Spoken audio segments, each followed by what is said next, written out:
This video is for anybody who is looking to purchase in Hawaii.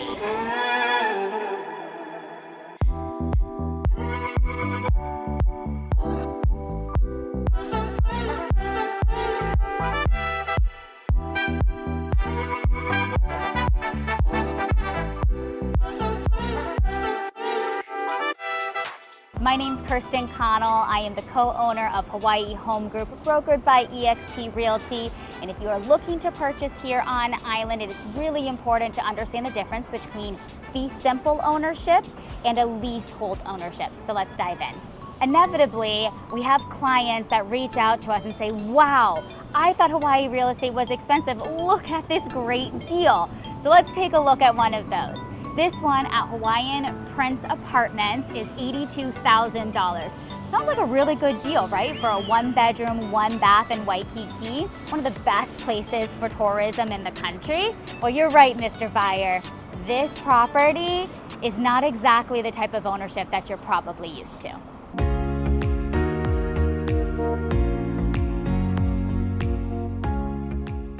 So let's start with fee simple, the property ownership that you're probably familiar with. This is one that you build equity in the property because you own not only the building itself and everything inside of it, but a land that it sits on as well. With fee simple ownership, you are able to do with the property as you see fit. So you're able to sell it, you're able to lease it, you're able to pass it on to your heirs, but obviously within city and county and even the HOA kind of parameters, because sometimes there are some restrictions based off of those ordinances.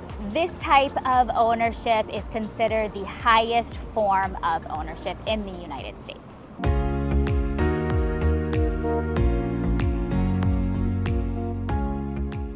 So on the other hand, we have leasehold ownership. With leaseholds, you don't own the land that it sits on, but you do have a right and ownership basically of the contents of the interior of the building. Typically, when you sign a leasehold agreement, the original lease agreement is for anywhere from 50 to 99 years. So like rentals, but a long-term rental. During that time period, you are able to make improvements to the interior, you're able to change out the countertops or paint the interior without asking the fee simple owner, as long as there are those terms in the contract. But for the most part, whenever you get to the end of that lease, and sometimes when you're purchasing a leasehold, you're already a little bit into that 50 or 99 years. There could be 10 years left on the leasehold contract. At the end of that term, you actually turn everything back over, including the improvements that you made to the property, and you just walk away. To illustrate this, let's look at something that you might be more familiar with, manufactured homes on the mainland. So a lot of times you will actually own a manufactured property and then you will put that manufactured home onto a leased parcel. So you have the cost of whatever that manufactured home is, which is actually a depreciating asset, and then you have the land that it sits on that you're leasing. That land is what is the appreciating asset. So oftentimes you'll be leasing the land that the manufactured home sits on and have a monthly cost associated with that. Similarly, with leaseholds, you lease the right to be able to use the interior of the home monthly. But at the end of when that lease is up, you have to pick up and move on. And any improvements that you made to the land or into that leaseholds, you end up having to turn back over. So leaseholds are kind of the trailer parks of Hawaii. Let's look back at that Hawaiian Prince apartment unit. Again, that price point was at $82,000, which must be a cash purchase. Currently, the lease rent is $677 a month, and it's scheduled to increase 3% every year until the lease expires. That's the term of this particular lease. At that time when the lease is over, that lease term will get renegotiated. So there is no saying what that lease, when it ends, what it potentially will cost at that point. In addition, there is an HOA in the building of $401 a month, which can also increase yearly. This covers cable, co-op taxes, internet, sewer, and water, along with the maintenance of the building. So you have the $82,000 upfront cost, and then $1,078 per month the first year, and is set to increase annually as mentioned. Here is a similar property in Waikiki townhouse that is a fee simple ownership. Let's take a look at those numbers.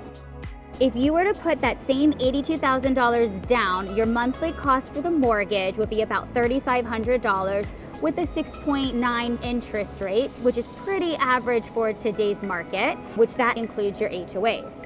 If you were to hold on to that property for the same 16 years that you had on that leasehold, your mortgage balance would be approximately $265,400. And with an extremely conservative average appreciation of 1% in those 16 years, your property would now be worth $370,000. That's over $104,000 in equity that you have in that property. Whereas if you were to have done the leasehold, you would have spent $290,000 with no return.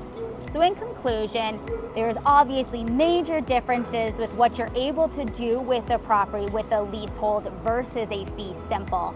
And in addition, as you saw with the numbers, financially, it does tend to make more sense for 99% of the buyers out there to actually go forward with the fee simple property as opposed to a leasehold, even though that purchase price does look really enticing.